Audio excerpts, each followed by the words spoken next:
Assalamualaikum warahmatullahi wabarakatuh. Alhamdulillah alladzi arsala rasulahu bil huda wa dinil haqq liyudhhirahu 'alad dini kullihi wa kafa billahi syahida. Asyhadu an la ilaha illallah wahdahu la syarikalah wa asyhadu anna Muhammadan abduhu wa rasuluhu la nabiyya wa la rasula ba'dah. Allahumma salli wa sallim wa barik ala Muhammadinil ummi wa barik wa sallim wa radiyallahu tabaraka wa ta'ala an kulli ashabati rasulillahi ajma'in wa sallama tasliman katsira amma ba'd. Bareng ya. Bismillahirrahmanirrahim. Ayo. Raditu billahi rabba wa bil islami dina wa bi Muhammadin nabiyyan wa rasula. Rabbi zidni ilma warzuqni fahma. Rabbi israh li sadri wa yassir li amri wahlul 'uqdatam min lisani yafqahu qawli. Rabbana atina fid dunya hasanah wa fil akhirati hasanah wa qina adzabannar. Amin ya rabbal alamin.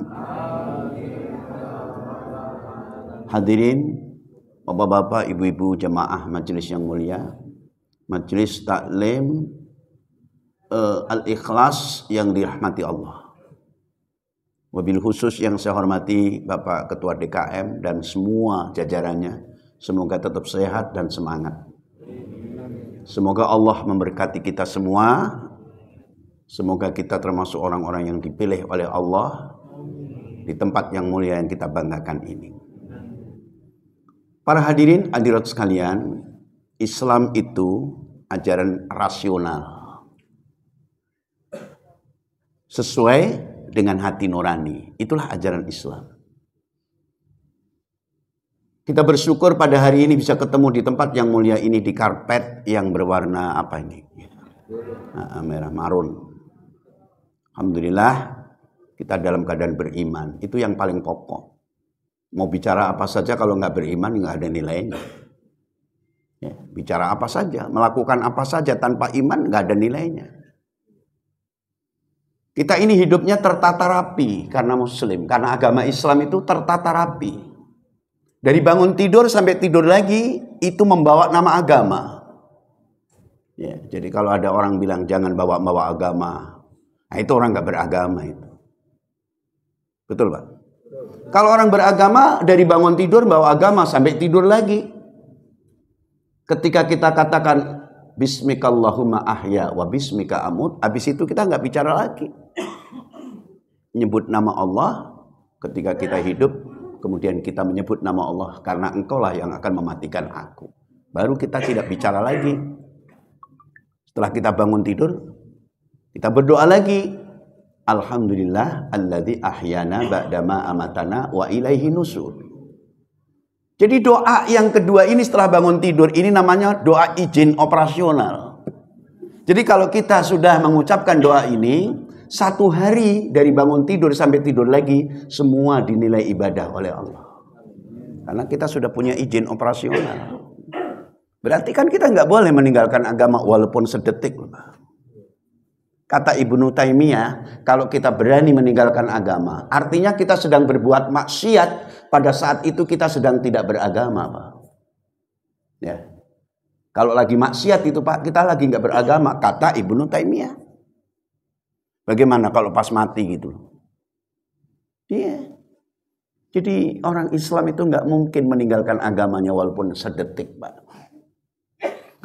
Para jemaah, yang dimaksud hidup ini, ajaran Islam merupakan rasional yang sesuai dengan hati nurani, ya kita juga memilih pemimpin atau berkepemimpinan seperti itu. Idola kepemimpinan di dalam Islam ini, ya contohnya Rasulullah, nggak ada lagi. Jadi ketika Allah menciptakan manusia yang terbaik di muka bumi, ya Rasulullah itu. Nabi Adam diciptakan. Sejak Nabi Adam sampai Nabi kita Muhammad SAW, yang terbaik adalah Nabi Muhammad. Dari Nabi Adam sampai Nabi Muhammad, yang terbaik Nabi Muhammad. Harus diyakini begitu, Pak. Dari Nabi Muhammad sampai sekarang, yang terbaik mana? Ya Nabi Muhammad. Jadi ia manusia yang dipilih untuk menjadi nabi terakhir, nabi yang paling sempurna. Dengan kata-kata al-yauma akmaltu lakum dinakum. Pada hari ini telah aku sempurnakan bagimu agamamu. Kalau ayat ini diturunkan di dalam kitab Injil aja, Quran nggak turun, kan Injil sudah sempurna. Kalau ayat ini diturunkan kepada kitab Zabur, kitab Taurat, maka kitab setelah itu nggak ada lagi. Tapi diturunkan ke Al-Quran. Makanya Al-Quran atau Islam disebut as-sumuliyah wa takamuliyah. Artinya agama yang sempurna dan paripurna. Kadang-kadang aneh juga kalau ada orang Islam keluar dari agama Islam, belajar kitab suci yang lain. Entah itu Injil, entah itu Taurat, entah itu Zabur. Ninggalin Quran, Pak. Sama juga profesor belajar SD lagi.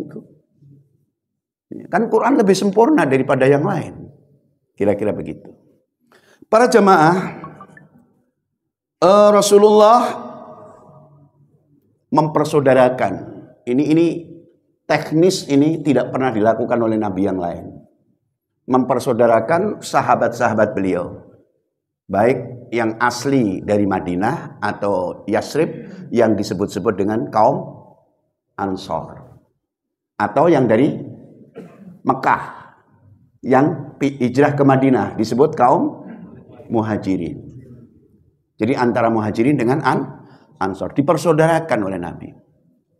Kayaknya dalam sejarah ini nggak pernah ada yang begitu, itu Pak, nggak ada. Sejarah yang paling jelas itu kan sejarahnya Rasulullah Nabi Muhammad SAW. Sejak lahir sampai wafat, lahir tahun 571 sampai diangkat jadi Rasul tahun 611 Masehi, sampai wafat ditambah 23 tahun. Selesai. Itu paling jelas ceritanya, paling jelas kisahnya itu. Nggak ada raja mana, penguasa mana di muka bumi ini yang sejarahnya lebih teratur dari Rasulullah, nggak ada, Pak. Jelas banget sejarahnya itu. Ya. Jadi ketika beliau sudah hijrah ke Madinah menjadi seorang kepala negara, Rasulullah itu mempersaudarakan dua sahabat besar, yang satu dari Madinah, yang satu dari Mekah. Yang Mekah disebut Muhajirin. Yang Madinah disebut Ansor. Dipersaudarakan. Kaikhwatin. Kaikhwatin itu seperti saudara kandung. Innamal mu'minuna ikhwatun. Kaikhwatin. Sesungguhnya orang mukmin itu bersaudara sebagaimana saudara kandung. Cuman bedanya nggak dapat warisan aja, Pak. Ya. Walaupun sekandung, kalau beda agama nggak bisa dianggap saudara, terpisah. Tapi saudara yang beda suku, suku dan bangsa tapi seagama, itu saudara kandung. Dikatakan kaikhwatin tadi. Makanya orang-orang dari Mekah yang disebut Muhajirin itu sangat bangga sekali punya saudara-saudara Ansor yang ada di Madinah. Begitu juga sebaliknya. Mereka dipersaudarakan. Yang dari Mekah datang ke sana memang nggak bawa apa-apa. Semua hartanya ditinggal, warungnya ditinggal, tokonya ditinggal, pergi hijrah ke Madinah. Orang-orang Madinah, orang-orang aslinya adalah Yasrib, kampung Yasrib yang sebelumnya bernama Yasrib. Menjadi Madinah kan setelah Nabi datang. Setelah Nabi datang ke Madinah disebut Madinah. Tadinya Yasrib, Madinah itu artinya kota. Madinah al-Munawwarah, kota yang bercahaya, karena kedatangan Nabi. Talla'al badru alaina min saniyatil wada' wajabas syukru alaina mahda'a lillahi da'. Itu orang Madinah saking bangganya kedatangan Nabi itu seperti itu. Sampai nyanyi-nyanyi, sampai pakai syair-syair dan lagu-lagu. Ya, itu ciri-ciri orang lagi seneng kan kayak gitu, Pak. Kemarin saya lihat di WA itu ada Pak Prabowo joget-joget. Berarti lagi seneng juga nih. Tapi itu bukan ukuran. Kecintaan orang-orang Madinah kepada Rasulullah itu cintanya karena keimanan. Cinta karena kebenaran. Tapi para jamaah sekalian, ketika Rasulullah sudah menyaudarakan satu persatu di antara mereka rukun dan damai, sampai banyak hadis-hadis memberikan nasihat kepada mereka. Hakul muslim alal muslim khamsun. Hak muslim yang satu dengan muslim yang lain ada 5 perkara. Yang pertama raddus salam. Kalau ketemu, assalamualaikum. Assalamualaikum. Ingat nih, jangan ditambah salamnya, Pak. Jangan ditambah-tambah lagi, udah cukup itu aja. Assalamualaikum warahmatullahi wabarakatuh. Udah cukup tuh. Sekarang kan kalau nggak ditambah nggak enak kali ya. Jadi banyak tambah. Ini benernya, ini cuma meluruskan aja. Ya. Assalamualaikum warahmatullahi wabarakatuh. Dijawab dengan sempurna juga. Makanya yang pertama raddus salam. Sebarkan salam. Yang kedua wa'iyadul marid. Nengok yang sakit. Yang ketiga wattibaul janais, mengantarkan jenazah. Baru kemudian yang keempat, apa itu? Wa ijabatu dakwah, menghadiri undangan. Yang kelima, wa atmitul atis, mendoakan yang bersin. Idza hamidallah, kalau yang bersin itu mengucapkan alhamdulillah. Jadi ketika saudara kita bersin, kita mengucapkan yarhamukallah. Semoga engkau mendapat rahmat dari Allah. Yang bersin jawab nggak? Jawabannya apa, Pak? Yahdikumullah. Semoga Allah memberikan petunjuk kepada kalian. Luar biasa kan, orang Islam saling doa mendoa begitu. Jadi raddus salam wa iyadul marid wa tibaul janaiz wa ijabatu da'wati wa atmitul atis. Itu yang 5 itu hak muslim alal muslim. Muslim sesama muslim. Rasulullah juga selalu memberikan nasihat kepada kaum mukminin. Man kana yu'minu billahi wal yawmil akhir falyukrim jarahu. Siapa yang merasa dirinya beriman kepada Allah dan hari akhir, hendaklah saling menghormati tetangganya. Kayaknya di dalam agama lain nggak sejelimet itu, Pak. Tetangga aja ada macam-macam, ada tetangga jauh, ada tetangga dekat. Apa tetangga beda agama, tetangga yang sama agama, sama penghormatinya gimana? Ada cara-cara masing-masing. Kemudian mangkana yu'minu billahi wal yawmil akhir falyasil rahimahu. Siapa yang beriman kepada Allah dan hari akhir, hendaklah mereka sering menyambung silaturahim. Wa man kana yu'minu billahi wal yawmil akhir falyakul khairan aw liyasmut. Barang siapa yang merasa beriman pada Allah dan Rasulnya, maka dia berbicara yang baik. Falyakul khairan aw liyasmut. Kalau nggak bisa bicara yang baik, mendingan diam. Begitulah tatanan di dalam kehidupan bermasyarakat, berbangsa, bahkan bernegara. Itulah cara Nabi mengajarkan, menganjurkan kepada jamaahnya, umat yang setia itu. Jadi para jamaah sekalian, tapi sikap seperti itu juga ya, itulah sikap Nabi. Selain Nabi begitu halus perasaannya, halus nuraninya, itulah Nabi. Sampai-sampai ketika membagi membagi ghanimah. Ghanimah itu apa? Rampasan perang. Itu ghanimah dibagi-bagi. Sampai Nabi, ada yang mengatakan seakan-akan Nabi Muhammad itu tidak adil. Kenapa? Karena orang-orang dari Mekah itu rata-rata orang-orang muhajirin, itu Nabi kalau ngasih pasti banyak. Tapi kalau dari Ansor sedikit, Pak. Misalnya ada rampasan perang itu, orang dari muhajirin dikasih onta. Nanti yang dari Ansor cukup aja kasih ayam atau kambing. Kan kelihatannya nggak adil ya, Pak ya. Dikasih yang dari muhajirin misalnya uang ya 5 juta. Ah, ini cukup 200.000 lah.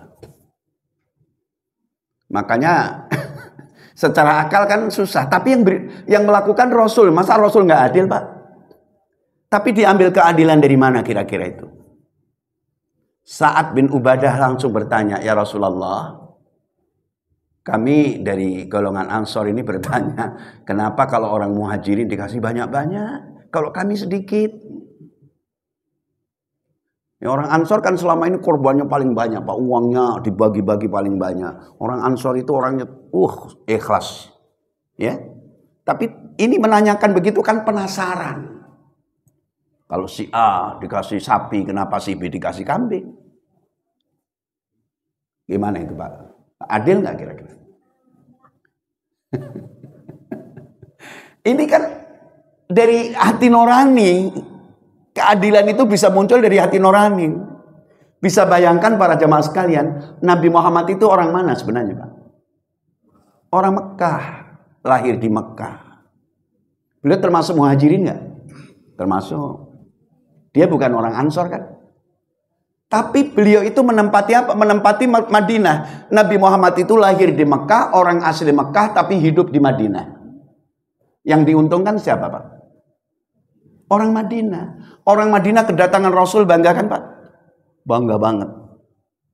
Sampai itu tadi, tola'al badru alaina min saniyatil wada. Tola'al badru alaina itu artinya telah terbit. Ya, badrun itu bulan purnama di atas kami telah terbit. Begitu Rasulullah itu diumpamakan bulan purnama. Bulan apa? Kalau di sana apa namanya? Terang bulan lain itu. Nah, terang bulan, saya udah lama nggak ke sana. Jadi bulan purnama itu Rasulullah digambarkan bulan purnama. Artinya apa? Orang Madinah itu sangat bangga sekali dengan datangnya Nabi. Orang kalau bangga itu perlu dikasih sesuatu nggak, Pak? Saya kira kalau udah bangga nggak usah kasih apa-apa, udah seneng aja. Tapi bagaimana nasibnya orang Mekah? Nabi Muhammad orang Mekah. Mekah Madinah itu antara Jakarta Semarang. Tiba-tiba Nabi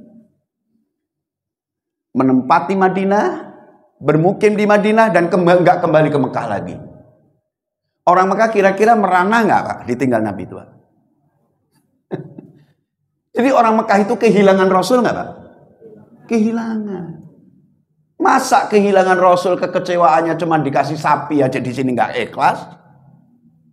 Katanya masjidnya Nurul apa itu Al-Ikhlas. Masa gara-gara Nabi Muhammad memperbanyak yang dari Mekah dikasih banyak, orang Madinah protes? Nggak mungkin, Pak. Ini cara Nabi berpikir. Orang Madinah, apa kata Nabi? Kamu orang Madinah bersama aku. Bersama aku. Nabi Muhammad di mana, Pak? Di Madinah, menjadi seorang kepala negara di Madinah. Padahal dia orang mana? Orang Mekah. Sementara orang Mekah pulang ke Mekah bawa sapi, bawa apa namanya? Bawa unta. Tapi kan gak bersama Nabi. Yang di Madinah, walaupun gak dikasih apa-apa, Nabi ada di situ. Lebih banggaan mana, Pak? Lebih banggaan orang Madinah, walaupun dikasih sedikit. Kan Rasulullah ada di sini. Itu cara berpikir begitu. Ya, bisa digambar. Ini kalau kita yang bagi bisa, mungkin karena apa namanya? Ya, ada unsur lain. Kalau Nabi kan sudah dipikirkan akibatnya. Betapa menderitanya orang Makkah ditinggal oleh Rasulullah. Ya Rasulullah, ya Rasul, kau jauh ya Rasul. Kalau orang Madinah, nah udah di sini dia. Jadi begitulah intinya. Sehingga ketika ayat itu bertanya dalam surat Al-An'am, Al-Anfal. Surat berapa itu? 8. Ayat yang ke-1 ya, mengenai rampasan perang itu deh.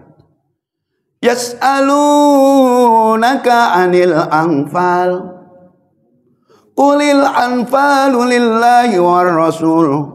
Fattaqullaha wa aslihu dzata bainikum. Wa atiullaha war rasul. Wa atiullaha wa rasulahu in kuntum mu'minin. Begitu. Benar nggak begitu bunyinya, Pak? Coba dicari. Takutnya ustadznya salah. Benar. Tolong dibaca artinya, Pak. Baca arti. Menanyakan kepada Muhammad tentang pembagian harta rampasan perang. Katakanlah harta rampasan perang itu milik Allah dan Rasul. Menurut ketentuan Allah dan Rasulnya, bertakwalah kepada Allah dan perbaikilah hubungan di antara sesamamu, dan taatlah kepada Allah dan Rasul-Nya bila kamu orang-orang yang beriman. Disuruh memperbaiki hubungan sesama mukmin karena sudah mulai masuk intrik bahwa Muhammad Rasulullah tidak adil. Ini pemimpin kita sudah mulai nggak adil.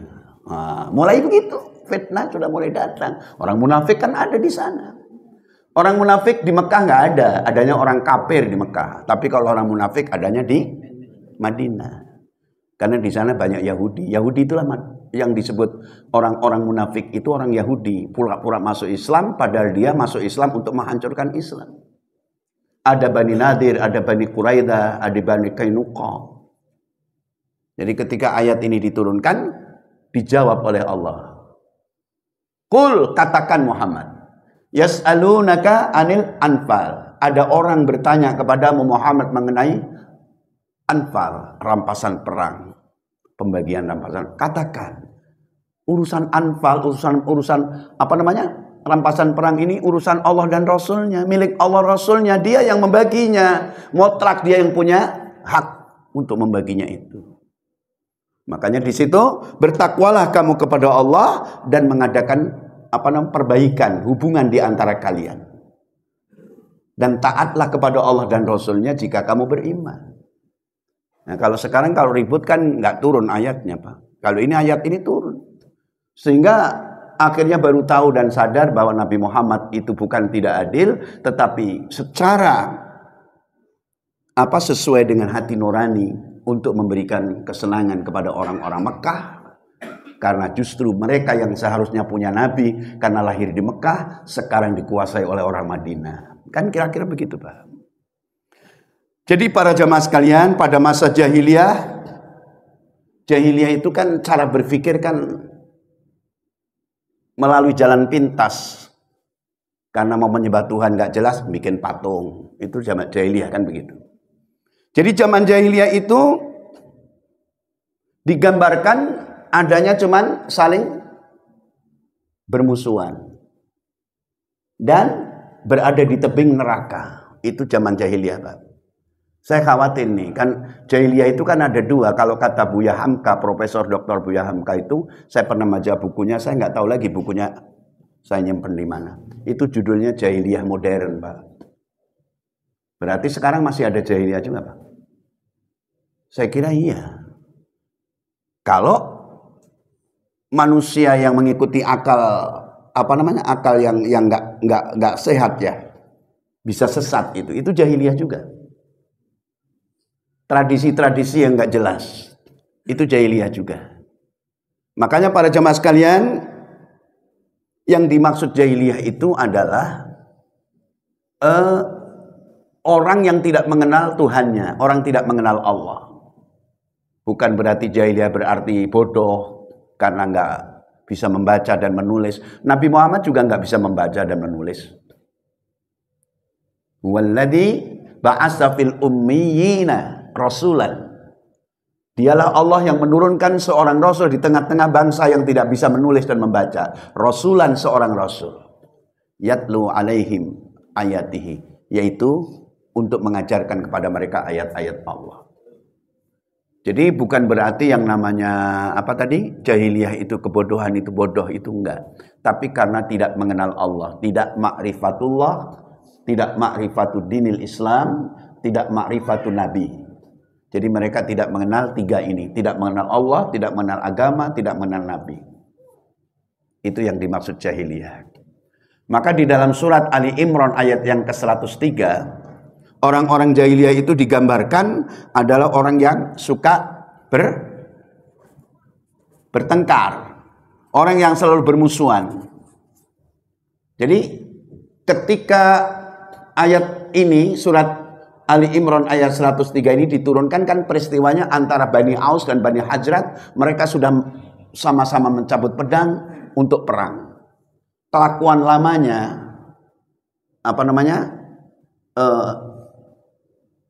jejak digital lamanya ketika bermusuhan itu dimunculkan kembali. Itu jahiliyah. Jadi sekarang kalau mungkin diungkit-ungkit ini, partai ini dengan partai ini, itu kan nanti ribut itu Pak. Itu gambarannya kayak gitu. Ngeri nggak Pak kalau itu terjadi? Tapi ayatnya nggak turun lagi soalnya. Kalau itu kan ayatnya turun ketika mereka sudah mencabut pedang masing-masing, Rasulullah datang langsung membacakan ayat ini. Wa'tasimu bihablillahi jami'an wa la tafarraqu. Wadhkuru ni'matallahi 'alaikum id kuntum a'da'an fa'allafa baina qulubikum fa'asbahtum bi ni'matihi ikhwana. Wa kuntum ala safa khufratin minan nari fa'anqadhakum minha kadzalika yubayyinullahu lakum ayatihi la'allakum tahtadun. Betul ya? Jadi ayat ini turun mengingatkan kepada kaum muslimin, seandainya hari ini ayat ini turun lagi seperti ini mungkin ayat bunyinya ini. Karena apa? Melihat saudara-saudara kita sekarang kan lagi bertengkar habis-habisan, Pak. Ya, gara-gara beda pilihan. Perlu nggak kira-kira ini disampaikan, Pak? Sebab apa? Kita ini orang Islam itu wajib menyampaikan kebenaran. Jadi ciri-ciri jahiliyah sih khawatirkan kalau jahiliyah modern kayak apa ditulis oleh Buya Hamka. Ternyata memang jahiliyah itu bisa kumat-kumatan. Waktu jahiliyah itu sebelum datangnya Rasulullah membawa agama, setelah Nabi Muhammad wafat, ayatnya turun mengatakan, "Wa may yanqalib ala aqibaihi fala yadurrallahu syai'a." Jadi Nabi Muhammad wafat itu Allah bertanya, "Afa immata aw qutilan qalabtum ala aqabikum?" Apakah jika dia wafat kemudian kalian akan berbalik ke belakang jadi kafir lagi? Wa may yanqalib ala aqibaihi fala yadurrallahu syai'a. Barang siapa yang berbalik ke belakang alias jadi kafir lagi gara-gara nabinya wafat, fala yadurrallahu syai'a. Bagi Allah enggak rugi sedikit pun. Allah enggak dirugikan. Nah ini jadi kembalinya wafatnya Nabi juga banyak nabi-nabi palsu kan. Setelah Nabi wafat kan nabi palsu banyak. Nah sekarang ini gambarannya begitu, Pak. Kalau dai-dainya lemah, dakwahnya sudah enggak semangat lagi, itu khawatir akan muncul kembali itu. Oleh karena itulah para jemaah sekalian, tadi coba di dalam surat apa tadi? Ali Imran 103. Silakan, Pak. Dan berpeganglah kamu semuanya kepada tali agama Allah, dan janganlah kamu Bercerai. dan ingatlah akan nikmat Allah kepadamu, mempersatukan hatimu, lalu menjadikan kamu Yang dulu kamu waktu jahiliyah enggak itu kelewat, Pak. Dan ingatlah kamu dahulu masa jahiliyah bermusuh-musuhan. Allah mempersatukan kamu, lalu menjadikan kamu karena nikmat Allah Bersaudara. orang-orang yang bersaudara, Dan kamu telah berada di tepi jurang neraka. lalu Allah menyelamatkan kamu daripadanya. Demikianlah Allah menerangkan ayat-ayatnya kepadamu agar kamu mendapat petunjuk. Berarti datangnya agama Islam yang dibawa Rasulullah itu untuk menyelamatkan kita semua. Sikap jahiliyah itu pada akhirnya diselamatkan oleh Allah. Berarti Islam itu datangnya nikmat, namanya nikmat Islam. Itu ayat itu disebut nikmat Islam. Para jamaah sekalian, wa kuntum ala safa khufratin minan nar, dan kalian itu berada di dalam jurang api neraka. Fa anqadakum minha, maka Allah menyelamatkan kalian daripadanya. Jadi kita diselamatkan. Kalau kita dibiarkan menjadi orang-orang jahil karena tidak menerima datangnya Islam ini, ya kita sudah ada di tebing neraka, tinggal masuk aja ke neraka nantinya. Para jemaah, Sayyidina Umar itu pernah menyesal. Sayyidina Umar itu kan tokoh paling hebat kan, Pak? Sampai namanya ditulis di dalam buku yang ditulis oleh Dr. Michael Hart. 100 tokoh itu Sayyidina Umar masuk itu, Pak. Nomor 8 kalau nggak salah. Nomor 8. Urutannya begitu. Artinya apa? Sayyidina Umar itu adalah khalifah yang paling ditakuti dunia internasional. Sampai 2 negara superpower itu saking takutnya sama Sayyidina Umar. Tapi apa yang terjadi sama beliau sendiri? Karena punya jejak digital tadi kurang bagus waktu sebelum masuk Islam. Sebelum masuk Islam dia preman bukan, Pak? Jadi ketika dia masuk Islam sudah menjadi seorang khalifah yang begitu hebat. Kadang-kadang ketawa sendiri, kadang-kadang menangis sendiri. Itu Sayyidina Umar. Sampai ajudannya yang berani nanya, mengapa khalifah kalau sendirian kadang-kadang suka tertawa, kadang-kadang suka menangis?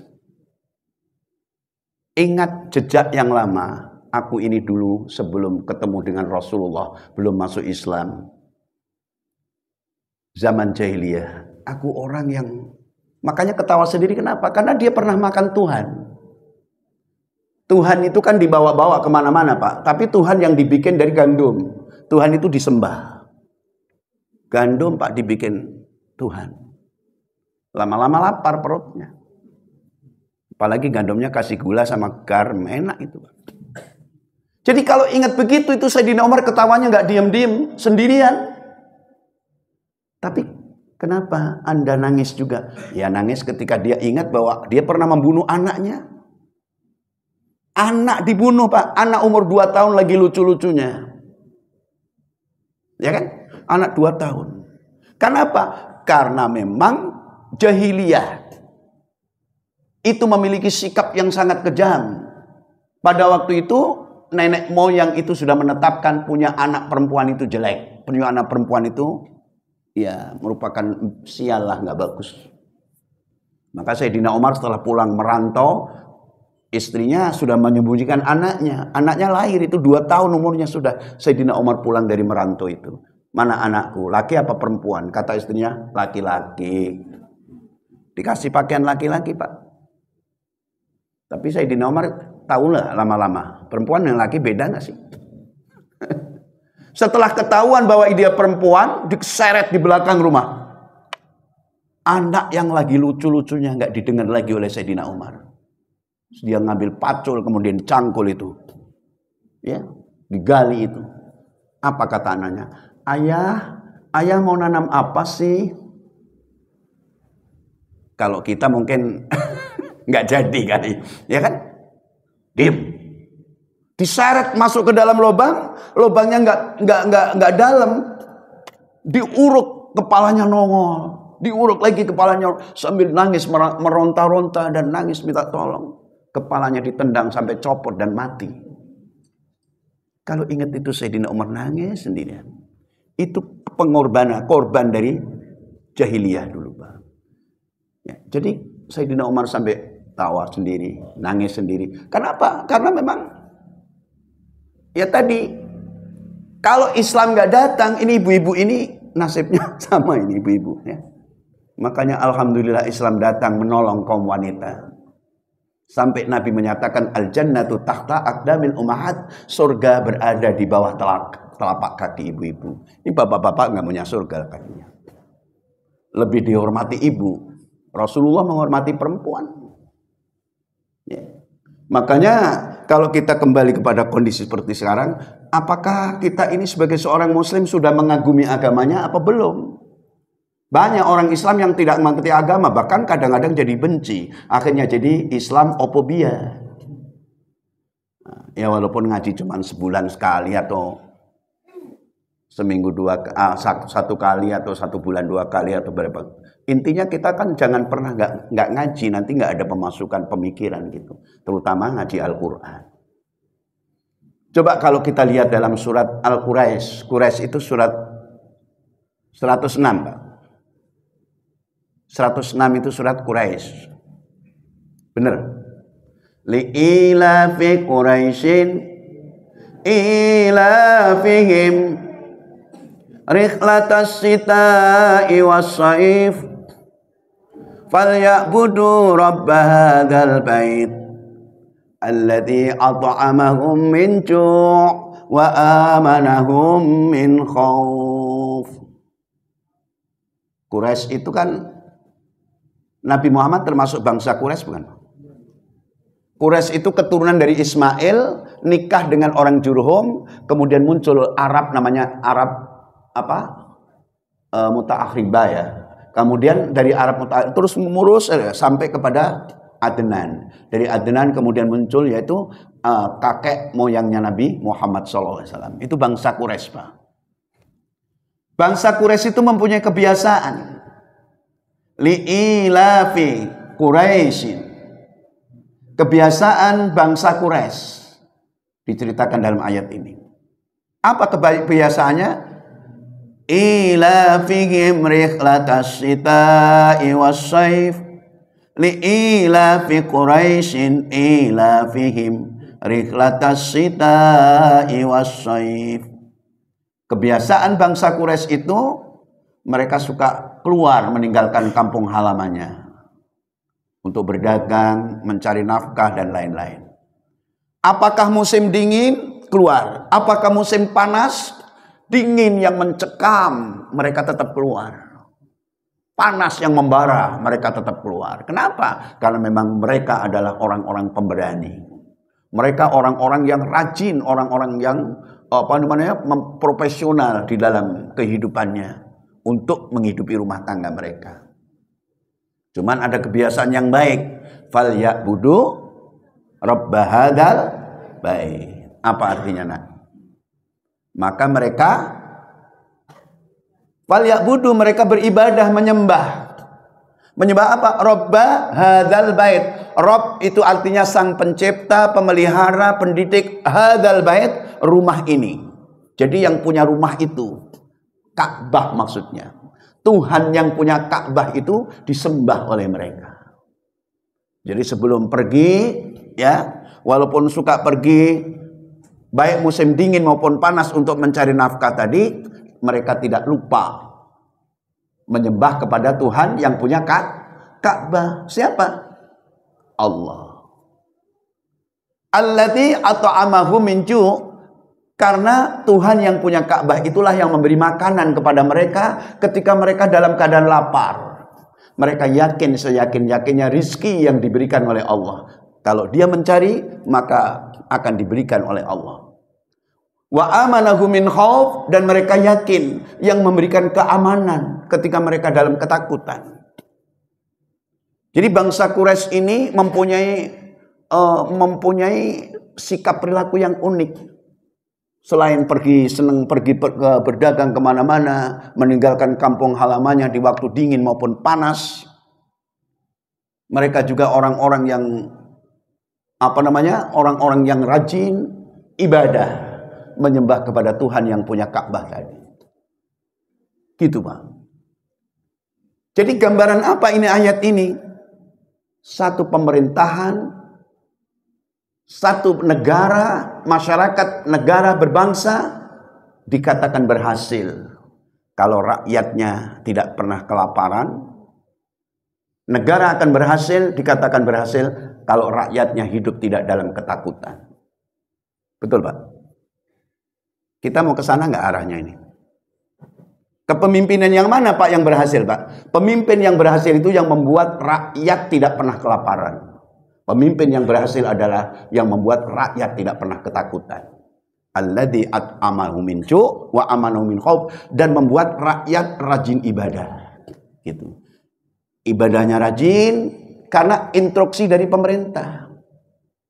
Negara ini juga menganjurkan agar rakyatnya ibadah, tidak diam aja.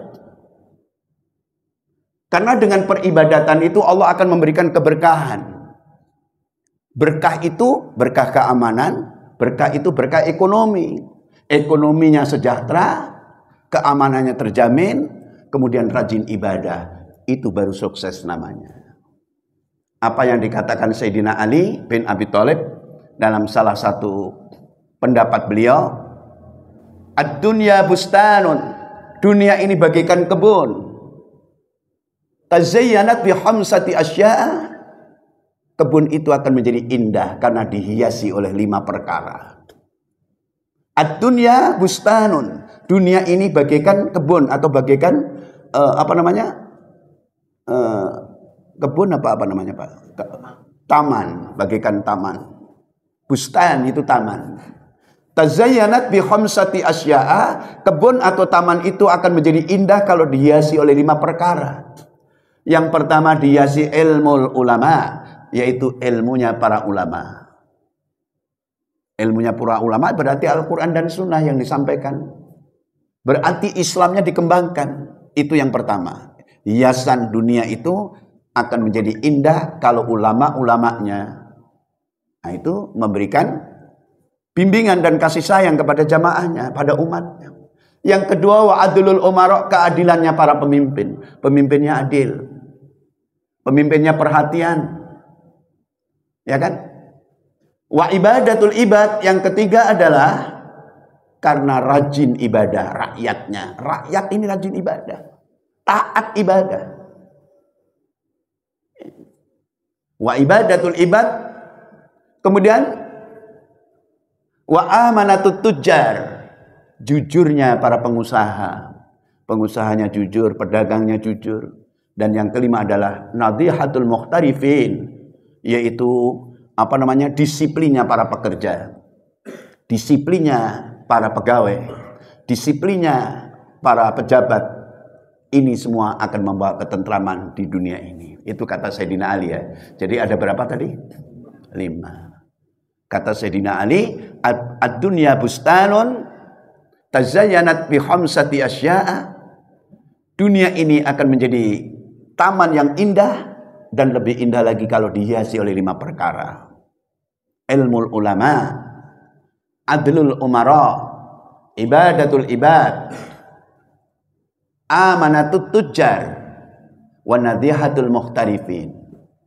Ilmunya para ulama, keadilannya para pemimpin, rajin ibadahnya para masyarakat ya, rakyat ini rajin ibadah, kemudian jujurnya para pengusaha, dan yang terakhir disiplinnya para pekerja, pegawai dan yang lainnya. Ya, ini sebagaimana yang kita tulis di sini sebagai idola kepemimpinan di dalam Islam seperti itu. Kita mengharap insya Allah nanti tahun 2024. Aminnya yang keras. Terus mau apa lagi kalau nggak amin, mau apa lagi? Ada orang waladwali nggak pakai amin kan nggak mungkin. Ini saja Pak yang bisa disampaikan. Mungkin ada yang ditanyakan nggak? Cukup. Masya Allah. Ya, jadi gitu aja. Dan melihat kondisi di luar negeri, alhamdulillah semalam di masjid kami, Masjid Nurul Islam ya, mengadakan acara tabligh akbar. Ya, mungkin yang lain nanti juga mengadakan juga. Saudara-saudara kita itu ya perlu bantuan dari kita semua. Semoga diberikan rezeki yang banyak, kita bisa menyalurkan. Ya lewat apa sajalah silahkan.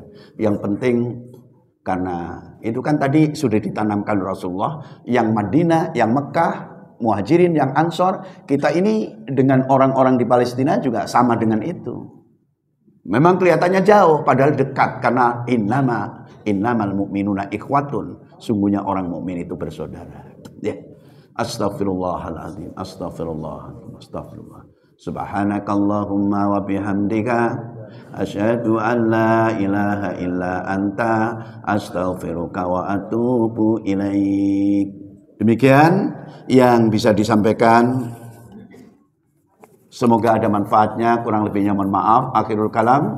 Assalamualaikum warahmatullahi wabarakatuh.